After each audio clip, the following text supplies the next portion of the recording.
Good afternoon, everybody. This is Dale Stonick, Director of Safety here at Doran. I'd like to thank everyone for joining us this afternoon. With me today is Jason O'Brien, ours a service manager and father of a two-day-old now, Jason? Yeah, that's right. A 2-year-old and a 2-day-old. Keeping them in the twos. Yeah. So Jason may be a little sleep deprived on this call, but we'll make sure he stays on the ball here. So thanks, Dan. You're welcome. I'd like to go ahead and get started with our call today. Want to go over our metrics, let everyone know how we're doing. So we will go over our CSA scores. We'll cover our BME ACE scores, so let's get started with that. Our unsafe score is 71%. That is a 6% increase from the month of December. Our hours of service is at 72%. That is a 1% increase over the previous month. Driver fitness is at 20%. That is a 7% increase. Drug and alcohol at 3%, a 1% increase. Crash at 26, 1% up. Hazmat at 0, and maintenance went down 1 percentage point to 80. On our WIN government secure scores, unsafe is at 2%. That is no change. Hours of service went up 1 percentage point to 24. Fitness is at 0. Drug and alcohol is 0. Maintenance is at 35%, which is unchanged. Hazmat 0 and crash at 0. The one thing I do want to mention with our unsafe score in this particular carrier is we have now received 5 unsafe violations from a parking situation in York, Nebraska. There is a dead-end street on US 81. We've had numerous drivers parking in there. It is marked. It says, no parking in this section. And last week, we received 2 drivers who got violations from there. The officer who called me last week asking who dropped the trailers in that area was pretty upset that we continue to park there. So just make sure we're clear that that dead-end road there off of US 81 is not meant for parking of any sorts. We've received failure to obey a traffic control device, unlawful parking violations, so please do not park there regardless. Find some other place that's safe to park in that area so we quit getting violations from that particular spot. All right, so we'll move ahead here to claims. I'd like to say we'd had a good last month, but that wouldn't be the case. We've had a couple major accidents in the last 30 days. We had a rear-end accident in Wisconsin. That's the first rear-end accident we've had in probably well over a year. With a situation where our owner-operator was on a collector road leading to the interstate. He was following a contractor's pickup a little too close. The traffic up front came to a quick stop because I believe there was a snowplow further up. He ended up sliding into them, which caused them to hit an SUV. You got to make sure you have that following distance at all times, especially if there's any snowy or wet conditions on the roadway. You need more following distance. So we'll see how that plays out. We do have a grasp of how much that's going to cost us from a liability standpoint on the damage to the other vehicles, but what's still up in the air is whether or not there's any bodily injury. The individual in the contractor's truck has initially stated that they're injured and they're seeking medical treatment and they're not able to work for a period of time. So we will, keep atop of that and see how it progresses. But that's, one of those outcomes when you do rear-end people, potential injuries. The other major accident we had here a week and a half ago, we had one of our contractors who jackknifed in Wyoming on Interstate 80. That's one of the things we talk about during the winter conditions. You need to be aware of icy or slick roads, especially in western states where there's strong gusts of wind. You need to ask yourself, is the conditions bad enough that I shouldn't be here? Maybe I need to pull over at a truck stop and wait for conditions to improve. That way you can get there safely, you and your cargo. As far as our claims right now, year to date, we've had $24,600 worth of claims against a budget of $75,200. so we're still well below our claims, but like I said, with the rear end accident, we still don't know what any bodily injury costs that we may see from that, so that leaves a big question mark in that category. All right, so moving on to some good things here. I want to recognize individuals who've had clean inspections in the last 30 days. So let me read off their names here. Marcus Daniel had a clean inspection out of Texas. Richard Reese, North Carolina. James Fugit also had a clean inspection out of North Carolina. And John Lewandowski, clean inspection from the state of Oklahoma. Edward Bader had inspection from Indiana that he passed. Levi J. Miller passed in Ohio. Marlon Moore passed to California. Brent Scholler, Ohio. Keith James passed in Ohio. Romulio Perez, Ohio. Daniel Telefor got a clean inspection out of California. And Ronnie Roberts had a clean inspection out of the state of Illinois. So I congratulate each and every one of those individuals for doing a great job and helping us and themselves out with clean inspections. We will go ahead and draw for a $100 gift card a little bit later here in the show to those individuals for doing a great job. So just want to mention, if you have any questions or comments, hit *3 so that you can be in our queue here when we're able to take those calls. So *3. Jason, how are you doing today, other than a little fatigue? Well, I am a little tired. Other than that, though, I am fantastic. I did want to, of course, talk about a couple things today, with one of those being making sure that you plan an efficient route for your day, and know that in these times, with it being winter, that there could be additional delays because of inclement weather, and to try to plan around those things. With using, I guess what we've seen an increase in recently is going to be some hours of service violations, either for the 14 or for the 11. And usually drivers are telling me that's because they have not accounted or planned that day out well enough to where they were including a little bit of buffer for traffic or other things that might happen throughout the day. And while I understand you want to maximize your time for the day, we don't want to go over the hours service regulations either. Also, talking about personal conveyance a little bit, we did have a driver who did get an inspection, and he had 2 instances of personal conveyance within his 7 days, where he was using it to extend his day. He did get violations for both of those instances.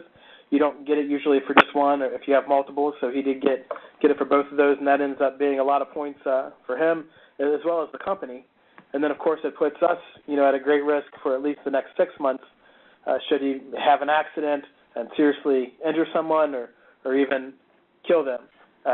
It just opens up a wallet, basically, for an attorney to kind of take what they want when a driver has something like that in their hours of service logs. So I did want to mention those. Just a reminder about personal conveyance that generally for us it's used for 2 things, whereas if you do get held up at a shipper, we do also understand it's not a perfect world, but if you get held up, you could use it to go from the shipper or receiver to the first available truck stop or safe haven, or if you are using it for short en route lodging, so going to the movies, going to a restaurant, getting your laundry done at a laundromat, stuff like that while you're out on the road. That's what it's designed for, and of course that's how it should be used. Anything else, for the majority of things, is going to be an approved use, and we want to limit those, if not completely get rid of those entirely. So those were the kind of things I wanted to talk about with the hours of service. With the winter driving, though, and making sure that you do have a good plan for your route, I did want to mention some things that's awesome to have with you at this time of year. The first thing would be maybe some tire chains and a shovel, extra windshield de-icer, some spare windshield wipers, some boots with good traction, and a stocking hat and gloves, a winter coat, blankets, extra water and snacks, a first aid kit, and a flashlight with spare batteries. If you end up getting held up for inclement weather, you may be trapped in a snowstorm somewhere, all those things are going to be things that won't be good items to have with you. They'll be necessities at that time. So it's always good to have that plan for your trip out there and have supplies with you. With that, I'm going to turn it back over to you, Dale. Thank you, Jason. So we'll go ahead here. I'd like to just continue on our call and talk a little bit about vehicle maintenance. As I mentioned earlier in our call, on the ACE BME side, we're sitting at 80% on our vehicle maintenance score. It is our goal this year to get below the threshold for that, and we're right at it at 80%. So our objective is to really encourage our drivers that if you do walk-arounds on your truck when you stop, you would be able to catch 10 out of the top 25 violations that we have. They're very observable. If you notice that there is a defect, we'd strongly encourage you to take care of the matter right then and there and get it fixed, especially before you continue down the roadway and potentially going across the scale and getting violations for that. So the top 10 out of 25 that we see are tire flat or audible air leak, inoperable turn signal, inoperable required lamps, inoperable headlamps, your tire tread depth is less than 2/32, flat tire or fabric exposed, inoperable tail lamps, stop lamp violations, tire, ply, or belt material exposed, and finally, discharge or unsecured fire extinguisher. I do know we've had 2 of those violations alone this year on the fire extinguisher. I would tell you, if you haven't checked that here in the last couple of weeks, please start making that a part of your daily checks, that you open up your side compartment there and make sure it is secured and that it is within that green bar and it is fully charged and ready to use. The states in which we see that they concentrate the inspections are Texas, California, Missouri, New Mexico, and New York. Those states especially concentrate on the vehicle maintenance. That is their thing. When you roll in the state, they're going to pay a lot more attention to your vehicle maintenance. So if you're coming in those states, I would suggest or strongly encourage that you stop before you get into those states and look around your equipment and make sure it's ready to go in to there without getting any additional points from an inspection if you're subject to one. All right. So, Jason, I'm going to go ahead here and let you draw for our $100 gift card for our individuals. There you go. All right, here we go. And this one here. All right. John Lewandowski, congratulations. So besides getting your $200 for your clean inspection, we will send you a gift card for additional $100 for doing a great job. We appreciate that so much. So we'll get that sent to you. Once again, *3 for either questions or tips here. We'll have that open up here in a couple of minutes. Jason, did you have anything else you wanted to add here as far as some safety tips here for winter driving, perhaps? Well, I do. And with that, I did want to remind drivers this time of year and all really throughout the year, it's a good time to slow down. Fault accidents are mostly due to excessive speed. You always want to make sure you do keep a safe following distance. Leave plenty of room between you and the vehicle in front of you. Use good judgment. Our best drivers get off the road in severe weather. It's best not to risk it.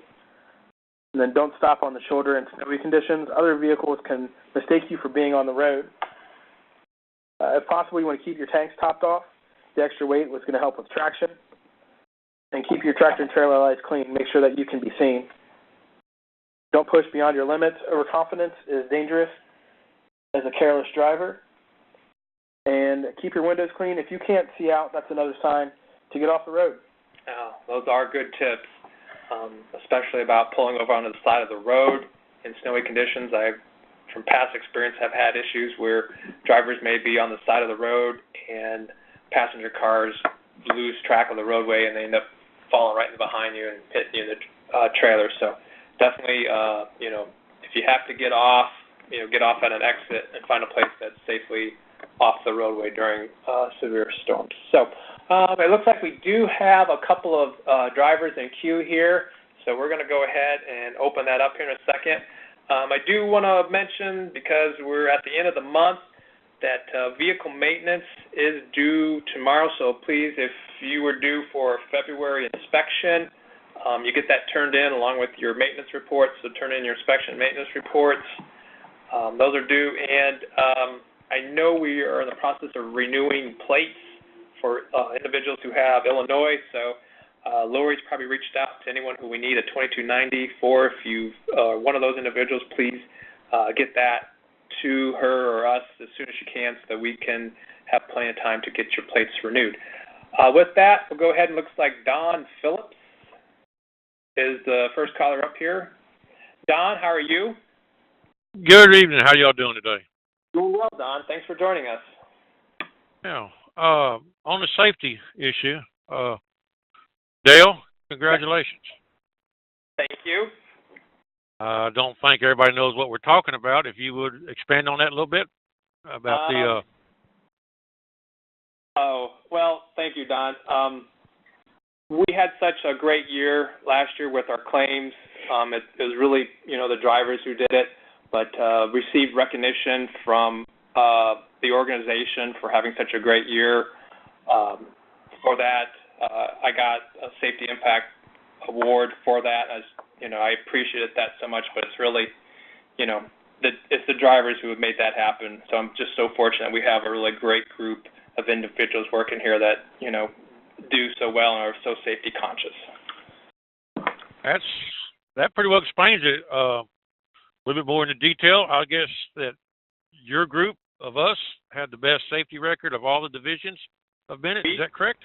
We definitely had the lowest claims of anyone within the Bennett organization. So I think our total year end last year we had 165 or just a little around there as far as total claim dollars. That's phenomenal. We just really knocked it out of the park last year. I'm not going to let you off the hook quite yet. 165 out of what was projected, or do we know? Our goal was 0.75% as far as our budget. So, let me see. What was our total? 800 something. So about 600,000. You would bear with me for a second here, Don. I will tell you. So our goal was, like 600,000 for total claims, keeping it under that, and we were well below that. Well, congratulations. Thank you. Our little group came over here kind of hands off, and y'all finally got a hold of us. And congratulations goes to everybody on the A side. It's a milestone. I would agree. It just wasn't one individual. It took a team effort to come to that particular. Well, I do thank you, Dale. I just want to make sure everybody knew what happened this last year. Doesn't want to take away from anything that has happened last quarter. Doesn't look so good so far, but congratulations to everybody for last year. Thank you, Don. Hopefully we can get turned around and, get us right back on the track where we need to be, though. Good deal. Appreciate it. Y'all have a safe. Thank you, Don. See you, Don. All right. Next up, it looks like we have Brian Breckles. Brian, how are you doing today? Doing good. How about you?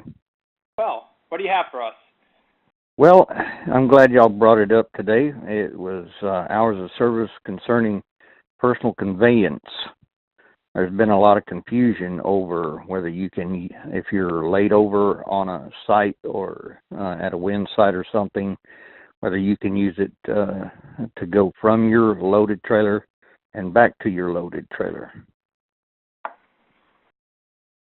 So you're saying that you're laid over at a wind site and you're going to leave and personal conveyance to go? I do not use it for that because if I understand the terminology under the law, you cannot use it as long as you have a loaded trailer. Well, I mean, you can use it if you're loaded. It would be different, I would say, for different parts of the organization.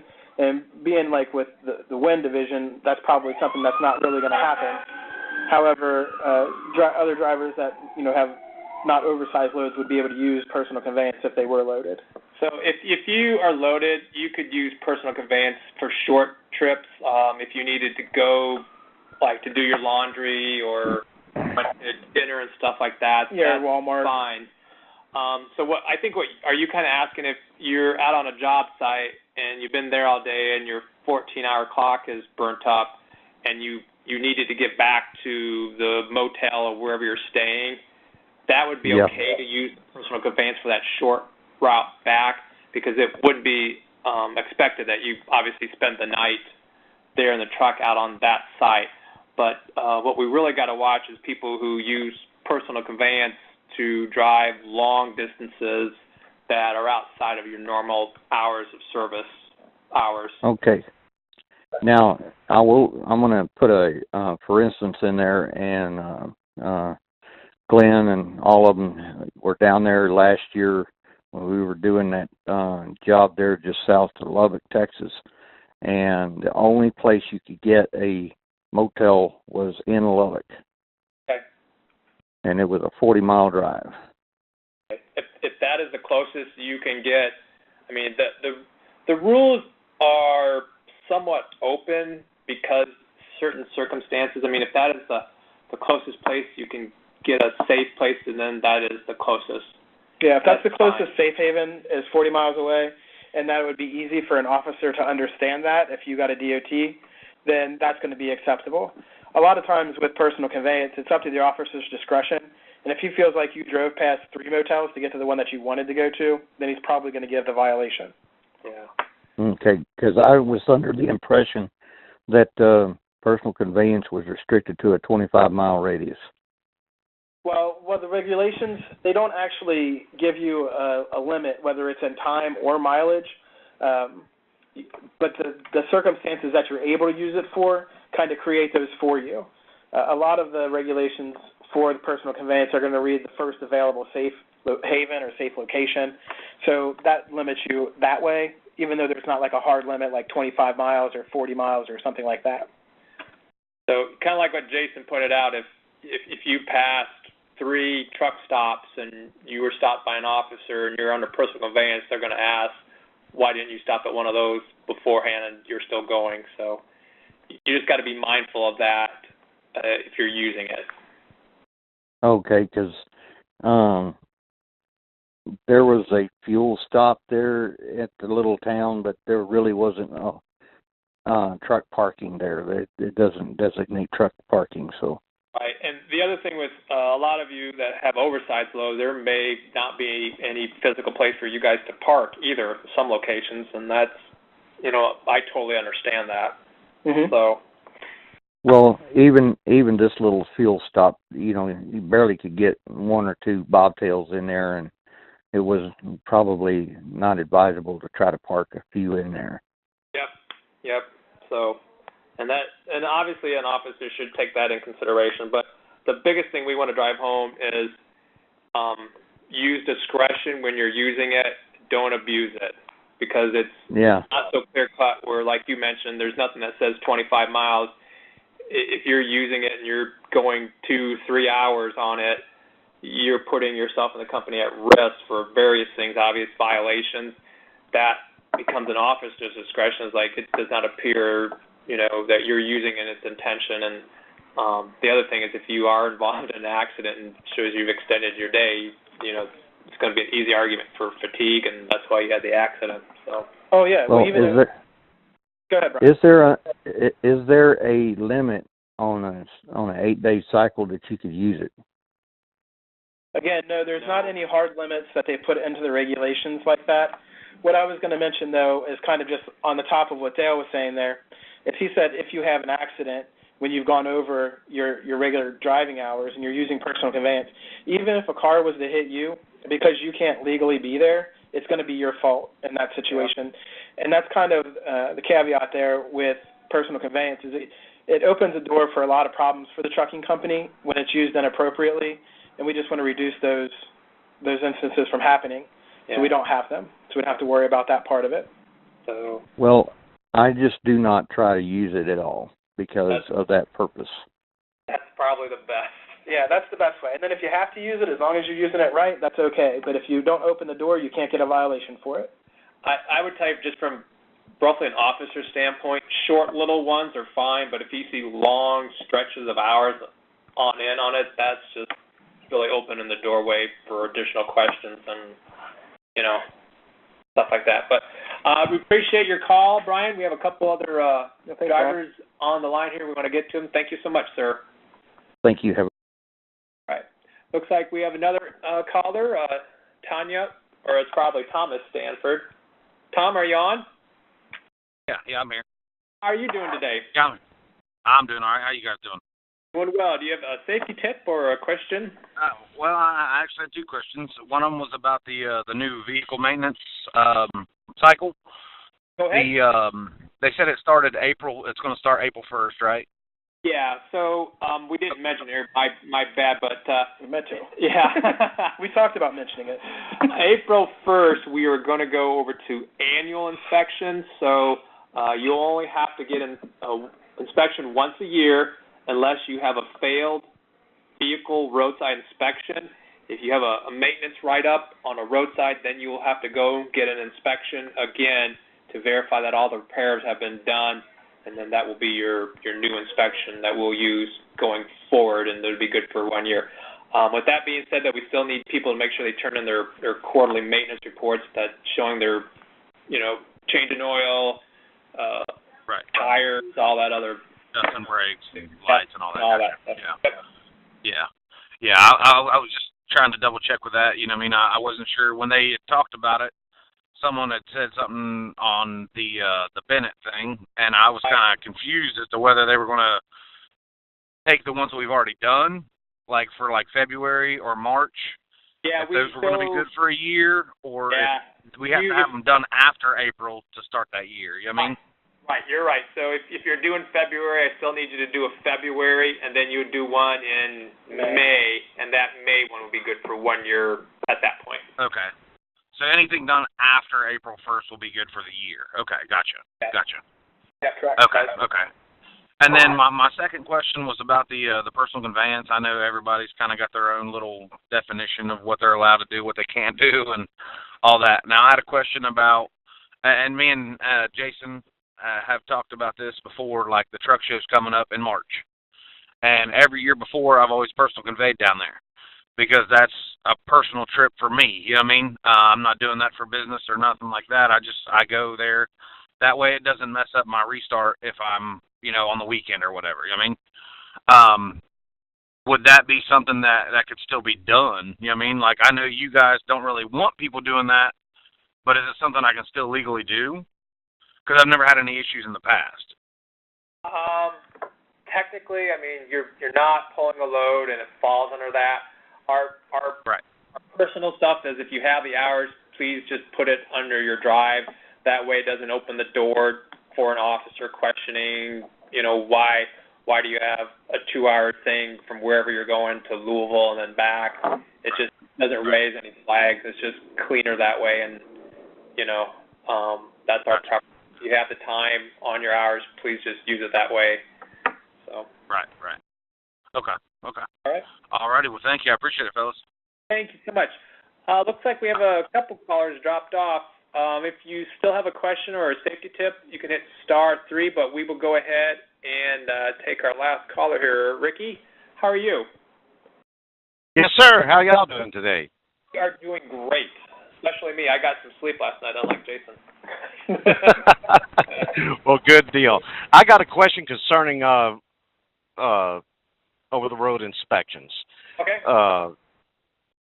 When y'all are mentioning, like you did at the first of the phone call, what levels of inspections count is to go in there? Is it 1, 2, or 3? Oh, for clean inspections? Whether it's on the side of the road or whether it's a scale? Right. So are you asking, do we recognize people? We recognize any clean inspections, 1, 2, and 3. Okay. I had drive axled one into y'all on the 5th of February. I had a clean level 2 on the 4th of February in Louisiana. Oh, wow. I pulled the list off this morning from the federal portal. Maybe it hasn't posted yet. You said it was this month? Yes. Okay. Yes. Now, drive axle shows that I did it on the 5th. Okay, I'm looking at the actual inspection now, and it was a clean level 2 in Louisiana on the 4th of February. What I'll do is, when we're done, I'll look at it again. Typically, it doesn't take, most states will post the inspection, the roadside, usually within 2 days, 3 days at tops. But you said this was, that was almost 3 weeks ago. Yeah. Yeah, we're looking at March now. Yeah. I'll go look to make sure, and because I know you just said that you turned it in, so I'll look to see if it has posted or not. The other thing is, I may have missed it. We do, on the ACE BME DOT number, we share it with our sister company, and I have to go through the list and weed out non-ACE drivers, and I may have just missed you, but I'll look, okay? Okay. All right, I thank you for calling. All right. Well, thank you. Appreciate it. Welcome. See you, Ricky. All right. So does not appear that we have any additional callers here, so if you just have one last tip or you want to make a comment, *3. If not, we'll get ready to wrap it up. I did just want to mention again, obviously, if your vehicle maintenance is due, please get it turned in. As of the other day, I think we still had 50-plus owner-operators we needed to get inspections from, so I'd ask you just don't wait till the very last day. When everyone does that, it puts a lot of pressure on us to try to get everything updated and get it into the system, so you're not placed in non-compliance and you continue working with that. So just, obviously get it done today if you can and get it turned into us so we can get that moving. Does not appear we have any additional callers, Jason, so we're going to go ahead and just thank everybody for doing what they do. Without all the hard work that everyone on this call does, there really wouldn't be much need for us, so I can't be more appreciative of what you guys do. Just want to remind everybody, we're still in the middle of winter driving, so take the precautions. If you need to shut down because the roadways are icy and you don't feel safe or uncomfortable, we will support that.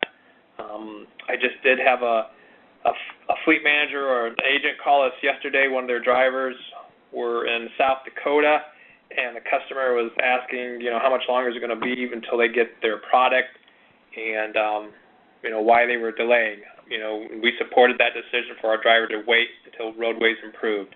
We want to make sure we get it there safely. That's our objective. So, Jason, do you want to have a word there? Sure. Again, thank you, drivers, for everything you do. We definitely appreciate it here. You guys just stay safe out there on the roadways and make the good decisions. That'll be it for me, Dale. All right. Thank you so much, everybody. Have a good day.